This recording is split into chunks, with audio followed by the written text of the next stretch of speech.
Bonjour à tous et bienvenue au 13h, voici le sommaire. Tolérance zéro pour l'insécurité maritime dans les eaux sous juridiction, tel est l'objectif que s'est assigné la marine militaire béninoise pour la sécurisation des eaux et donner une sûreté au port de Cotonou. Un exercice en haute mer a été effectué dans ce cadre.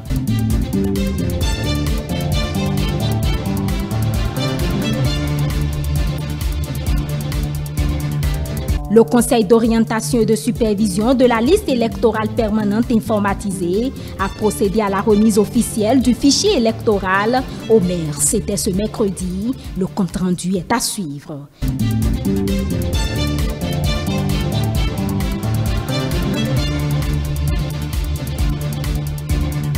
Et puis le directeur de la communication de la présidence, Wilfried Léandre Ngwedi, était sur l'émission spéciale de l'ORTB dénommée « Un nouvel état d'esprit du peuple ».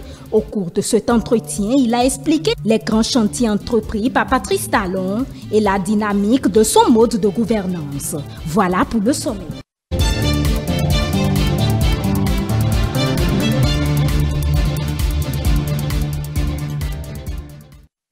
Merci de choisir ETélé pour vous informer pour la sécurisation des eaux et la sûreté du port autonome de Cotonou. La marine militaire béninoise a entamé une série d'exercices avec ses hommes. Objectif, atteindre tolérance zéro pour l'insécurité maritime dans les eaux sous juridiction. Suivez ici le point de cette démonstration tenue ce jeudi 28 janvier 2021 en haute mer avec Elia Djeran et Edouard Capot. 3 navires en haute mer pour un exercice d'évolution tactile, une manœuvre militaire des forces navales béninoises. Objectif, démontrer le savoir-faire et la technicité du Bénin à faire face à l'insécurité maritime dans les eaux sous juridiction béninoise. C'est à la fois parade pour la beauté, montrer le savoir-faire, la technicité, et en même temps c'est une tactique navale qui permet de faire progresser un groupe de navires de façon structurée afin d'atteindre un objectif. Ça peut être pour aller combattre, ça peut être pour protéger une unité névralgique qui est l'unité centrale et ça peut être aussi pour mettre en place une tactique défensive ou tactique d'attaque, quelle que soit, mais ça rentre dans une stratégie de combat quand même. Ça nous permet de faire déplacer de façon structurée et ordonnée un groupe de navires ou une flotte selon des schémas structurés, bien organisés, pour atteindre un objectif stratégique donné. Donc ça permet aussi de montrer la technicité, le savoir-faire de plusieurs navires qui opèrent ensemble en jouant des figures stratégiques définies afin de protéger soit un objectif ou de progresser en formation militaire pour aller combattre ou accomplir quelques missions que ce soit. Cette séance de démonstration de la marine militaire vise à réprimer l'audace des pirates de mer, une opération constituée de plusieurs stratégies. Vous allez voir les navires réaliser plusieurs figures. Nous allons passer que nous appelons des formations. Nous allons passer des formations d'une formation à une autre, manœuvrer à des distances réduites entre les navires. Donc il va falloir tenir compte du volet sécurité.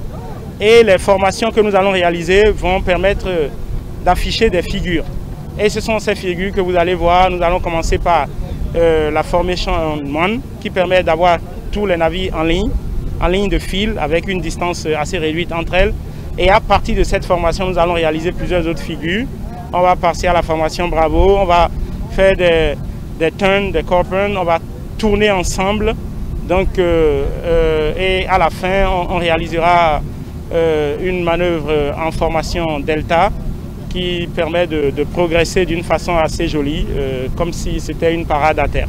L'autre mission assignée à ces patrouilleurs est de défendre la façade maritime du Bénin et les frontières, mais essentiellement les navires qui viennent opérer à destination du port de Cotonou. On est très content de pouvoir s'entraîner en grandeur nature comme ça, de réaliser ce genre d'exercice. Et nous espérons que le message sera compris et que les gens pourront voir le savoir-faire de la marine béninoise et que dans les jours à venir, les eaux béninoises soient sûres et les acteurs qui pratiquent nos eaux ait assez confiance en nous par rapport à notre savoir-faire afin de continuer à pratiquer les eaux béninoises. Pour la surveillance de toutes les ressources économiques du Bénin, la marine militaire opère dans toutes les zones économiques exclusives, mais pour l'heure, elle intervient beaucoup plus sur les eaux territoriales pour protéger les navires sur la côte du port de Cotonou. La Haute Cour de justice a organisé un déjeuner d'hommage et de témoignage en l'honneur de Ousmane Batoko, président de la Cour suprême. Objectif, saluer et reconnaître le mérite de ce magistrat accompli en fin de mandat. Reportage. De bons témoignages formulés à ce juge exceptionnel Ousmane Batoko en fin de mandat à la Cour suprême. Abéré, félicitations pour une si longue et riche carrière. Merci pour la belle expertise partagée et la joyeuse ambiance ensemencée autour de vous. D'ailleurs, nous vous savons trop passionnés d'action pour arrêter de vous déployer sur d'autres fronts de lutte, comme on disait au temps de la Révolution. Nous souhaitons voir votre étoile briller davantage et encore de mille feux qui illuminent les cœurs autour de vous. Après une dizaine d'années passées au sein de cette institution, cet homme d'État a reçu les hommages de ses collègues avec tous les honneurs mérités. Aujourd'hui, au moment où vous achevez votre mandat, le second à la tête de la Cour suprême, et surtout, au regard de votre parcours, vous pouvez être rassurés. Et cela, tous ici seront d'accord que les fruits ont tenu la promesse que les belles fleurs annonçaient. Ce n'est certainement pas la fin, car, chers doyens, chers grands frères, tant que vous serez là, la nation aura encore besoin de vous. Reconnaissant pour cette cérémonie organisée en son honneur, le doyen des juges de la Cour suprême, Martel. Il faut rendre honneur et hommage à ceux qui ont pris cette initiative surprise d'organiser celle-ci et de l'organiser, bien sûr, comme elle l'a dit si bien, Madame la Présidente Dizundokwe des Travaux, dans la sobriété, mais avec, quelle sonalité. Je crois que c'est l'empreinte des grandes dames. Bonne chance à vous qui continuez le chemin. Que des boulevards inespérés s'ouvrent devant vous. Et que, comme l'a dit le poète tout à l'heure, les parts que Dieu nous a donné de faire dans cet environnement qui est le nôtre puissent être, si je puis dire, vos garde-fous. Pour rappel, Ousmane Batoko est nommé par décret du 7 février 2011 à la tête de la Cour suprême. Il est reconduit par décret du 10 mars 2016 pour un second mandat. Cérémonie officielle de remise du fichier électoral ce mercredi 27 janvier 2021 au maire par le Conseil d'orientation de la liste électorale permanente informatisée COSLEPI. C'est la ville de Comé qui a été choisie au plan national pour abriter l'événement et ceci conformément aux tests et lois en vigueur. Aziza Chamou. Conformément aux dispositions établies par le Code électoral en vigueur au Bénin, le Conseil d'orientation et de supervision de la liste électorale permanente informatisée COSLEPI procède à la transmission du fichier électoral aux maires des communes du Bénin, à sa publication ainsi qu'à son affichage. C'est la ville de Comé qui a été choisie pour recevoir officiellement le fichier électoral à cette étape du processus. Mesdames et messieurs, c'est pour satisfaire à cette exigence légale que je m'associe au COS ce jour, mercredi 27 janvier 2021, pour vous transmettre officiellement, en mon titre de régisseur général de l'Agence nationale de traitement, copie des extraits de liste électorale par centre de vote et par poste de vote pour la commune de Komé. Je voudrais, Monsieur le maire, vous convier humblement, dès lors que vous êtes en possession de la liste, de bien vouloir prendre toutes les dispositions utiles pour sa publication selon les recommandations de la loi. Le Conseil d'orientation et de supervision de la liste électorale permanente informatisée tient au respect strict du calendrier électoral en vue d'un scrutin réussi, rassure son président. Chers participants à cette séance, nous tenons à vous dire que notre présence à Komé tient dans le respect du calendrier électoral établi par la CENI. Le 27 avril, la liste électorale doit être transmise au maire et publiée, affichée. Monsieur le représentant du préfet, c'est dans le respect du calendrier que nous sommes là. Nous, au niveau de COS, depuis notre investiture, notre prestation de serment, le 6 août, nous sommes attelés pour rester dans le respect des échéances. Ça veut dire qu'après l'élection présidentielle, il y a un nouveau dispositif qui est mis en place pour conduire l'actualisation, l'élaboration, et on va migrer de la LEPI à la LEI, à la liste électorale informatisée. C'est une étape décisive que s'apprête à connaître le Bénin. Cette remise symbolique du fichier électoral par poste de vote et par centre lance définitivement l'élection présidentielle du 11 avril prochain. La liste que nous établissons va contribuer à l'élection du président de la République. Et la loi dit, le régisseur général transmet aux maires, aux différents maires, la liste pour la publication et l'affichage dans les arrondissements ou à une place publique choisie. Après ça, le 10 février, nous allons transmettre cette liste à la Sénat. Donc je voudrais prier le régisseur général à accomplir cet acte légal de transmission de liste au maire de la commune de Komé. Et par ricochet, nos techniciens sont déjà disponibles. Ils sont là, avec tout le paquet du mono. Aussitôt à la fin de cette cérémonie, la même cérémonie aura lieu dans toutes les communes du Bénin, dans toutes les communes du mono, pour transmettre aux autres maires la liste pour le processus d'affichage. La prochaine étape de ce processus reste donc la publication et l'affichage dans les différents centres de vote répartis sur l'ensemble du territoire national. Une brève dans ce journal, c'est désormais officiel. La première vice-présidente de l'Assemblée nationale, Mariam Tchabi Talata Zimé, sera la colistière du candidat Patrice Talon à la présidentielle du 11 avril 2021. Le parti Union progressiste dont elle est issue a confirmé sa désignation comme son candidat à la fonction de vice-présidente de la République ce mardi 26 janvier 2021 par décision numéro 63/UP/DEL/PDT/DA/SA signée par le président du parti, Bruno Amoussou. La décision prend effet de la date de signature et sera également communiquée au candidat Patrice Talon. Déclaration ce jeudi du parti Force Cori pour un Bénin émergent FCBE. La formation politique a présenté le duo qui devra défendre ses couleurs lors de la prochaine élection présidentielle. On suit un extrait de leur déclaration. Nous voici au terme de la procédure qui devrait conduire à la désignation du duo de candidats de notre parti pour la présidentielle du 11 avril 2021. C'est fait.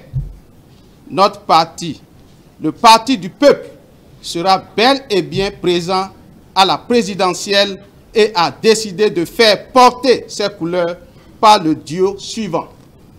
Candidat au poste de président, Soumanou Alassane.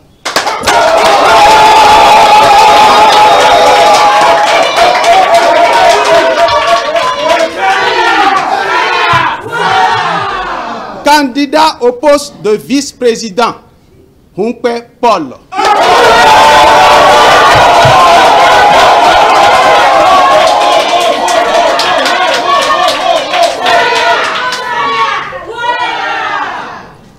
Comme vous l'avez suivi de près ou de loin, cela n'a pas été facile d'aboutir à ce résultat, car tous les candidats à la candidature étaient de bons candidats.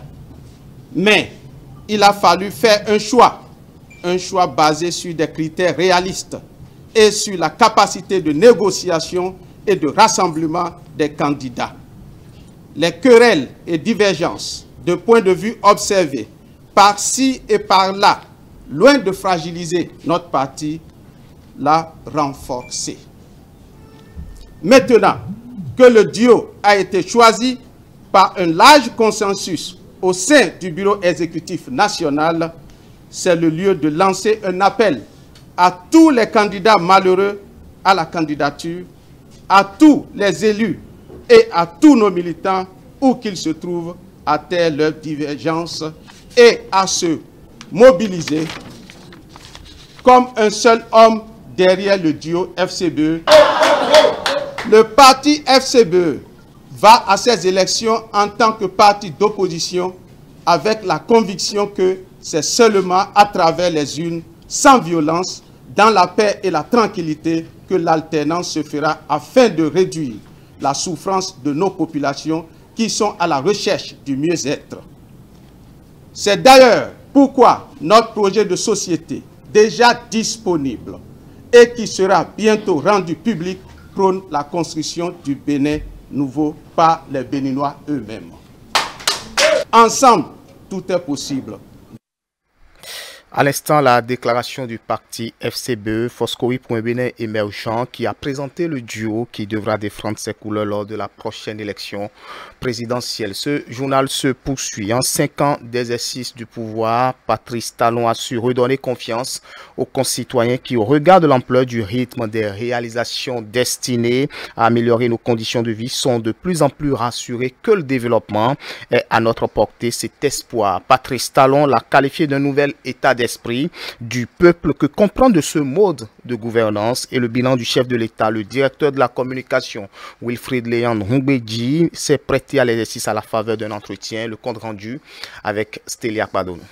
À Tangueta, j'avais dit que je serais ce chef d'équipe capable de nous amener à transcender nos compétences, nos capacités, nos grâces pour révéler à nous-mêmes puis au monde entier qui nous sommes. Patrice Talon a mis le Bénin sur la voie du développement et a insufflé une certitude à notre capacité de satisfaire les besoins que nous égrenons depuis des décennies. Un bilan possible grâce aux réformes structurantes initiées depuis 2016. Pour le directeur de la communication de la présidence, Léandre Ngbeji, Patrice Talon a une longueur d'avance. Comment, à l'époque, projeter que, à l'atterrissage, nous serions dans cette situation générale, cette dynamique instaurée? Si ça n'a pas du prophétique, je pense qu'à tout le moins, on peut voir l'assurance d'un homme, la confiance absolue en lui et en ses compatriotes pour dire qu'ensemble, nous sommes capables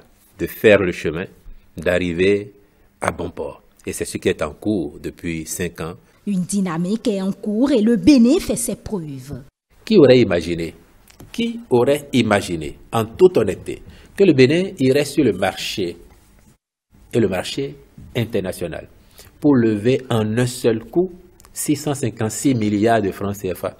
Chaque fois que nous avons été sur le marché, c'était pour prendre combien? 100 milliards, 20 milliards, 30 milliards. Nous sommes allés pas sur le marché africain, européen, américain, pour mobiliser de l'argent. Si demain, nous allons lever 1000 milliards, 2000 milliards de francs CFA. Les effets liés à la pandémie de la Covid-19 et celle de la fermeture de la frontière nigériane, le Bénin s'y est adapté et a maintenu son économie. Quand dans ce contexte de Covid, lié à la fermeture des frontières par le Nigeria, le Bénin finit l'année 2020 avec un taux de croissance de 2% et plus. Vous pensez que c'est anodin? Sans ces aléas-là, nous aurions consolidé les 6,9% de croissance que nous avons réalisé l'année d'avant et nous serions peut-être passés à 7 ou 8% de croissance. Mais ça, c'est très bientôt dans les toutes prochaines années. Consolider la dynamique en cours, c'est l'invite du directeur de la communication de la présidence, Wilfried Léandre Ngbeji. Créant l'effet feu de paille, si l'on ne préserve pas cette dynamique, si l'on ne la projette pas dans le temps, nous aurons beau être satisfaits de ce quinquennat, nous aurons beau apprécier les résultats qui s'obtiennent, mais dans 10 ans, dans 15 ans, dans 20 ans, sommes-nous sûrs que nous ne reculerions pas? Sommes-nous sûrs que le Bénin va continuer de progresser. C'est ça le défi que Patrice Talon nous lance, c'est ça le chantier. Le ministre de la Santé, dans un point de presse, a tenu il y a quelques jours la résurgence de la COVID-19 au Bénin en annonçant à cet effet une équipe de la rédaction s'est rapprochée d'un spécialiste de la santé pour un rappel des comportements à adopter pour limiter la propagation du virus. Plus de détails dans cet élément de Diane Oniodje. À la date du 20 janvier 2021, le Bénin enregistre 278 cas actifs pour un total de 3643 cas confirmés, dont 3317 guéris et 48 décès. À cette statistique, quelques citoyens de la ville de Cotonou trouvent que le coronavirus n'est plus d'actualité. Le coronavirus a régressé, donc le port de cache-nez n'est plus autant une obligation. Si pour d'aucuns le coronavirus n'est plus d'actualité, pour d'autres, il demeure une réalité. Le corona existe vraiment. Alors, j'aimerais dire au peuple de respecter les mesures barrières que l'État, le gouvernement a insisté de respecter. Le coronavirus existe vraiment. Pour me protéger, je respecte les gestes barrières, je porte mon cache-nez, je lave les mains. Occasion pour ces citoyens qui croient en l'existence de la pandémie d'exhorter les leurs au respect strict des mesures barrières. On avait parlé de plusieurs maladies, mais le corona existe. Parce que si on compte déjà le nombre de morts, si toi-même tu ne veux pas tomber malade, il faut te prendre en conscience et toi-même tu t'occupes bien de toi. Ce qu'il y a à faire, c'est de se protéger comme on a l'habitude de faire. Mettre un cache-nez, c'est laver les mains. Notre cache-nez doit être toujours porté au bouche-nez. Et notre main aussi doit toujours laver régulièrement pour fermer ce porte qui est coronavirus. C'est très important de se laver les mains parce que les microbes, on ne les voit pas. De porter surtout les masques partout. J'exhorte mes amis à respecter les gestes barrières. Laver les mains, porter les masques, respecter les 1 mètre, 1 mètre. Le médecin Lise-Hélène Adjaï vient mettre l'accent sur la résurgence de la COVID-19 et invite tout un chacun au respect des gestes barrières dictés par le gouvernement. Les gestes barrières, c'est le lavage des mains à l'eau et au savon si on peut, le lavage des mains avec les gels hydroalcooliques. Les lavages des mains, c'est pas compliqué, c'est une pichenette et on n'oublie pas de frotter. Et normalement, il faut le faire longtemps. On frotte dans les doigts, on frotte à l'extérieur, on frotte partout où le virus pourrait s'être mis. D'accord? Et on n'oublie pas partout. On frotte. Ça doit durer. Premier geste barrière, le lavage des mains. Deuxième geste barrière, le masque. Je suis sûre que vous me comprenez très bien, même avec le masque. Et bien là, je vais vous inciter à vivre avec distanciation sociale. Dans les transports en commun, c'était prévu pour normalement pouvoir prévoir ces espaces-là. Je sais que ça se réduit parce qu'on veut faire monter plus de monde pour gagner plus d'argent. C'est normal, mais attention. Ceux qui vont être malades, ceux qui vont partir à Alada, ceux qui vont avoir des maladies graves, il faut penser à eux. Je le remarque aussi, il y a ce qu'on appelle un relâchement. On est fatigué, on aimerait bien que ça s'arrête, mais il ne faut pas croire que ce soit arrêté. C'est bien même le contraire. Je vous en prie, je vous supplie, je vous exhorte à respecter les mesures barrières. Rappelons que la pandémie de la COVID-19 est une crise sanitaire majeure provoquée par une maladie infectieuse émergente apparue fin 2019 en Chine continentale. Au Bénin, le premier cas a été confirmé le 16 mars 2020 par un Burkinabé âgé de 49 ans. Ce dernier était rentré sur le territoire béninois le 12 mars 2020.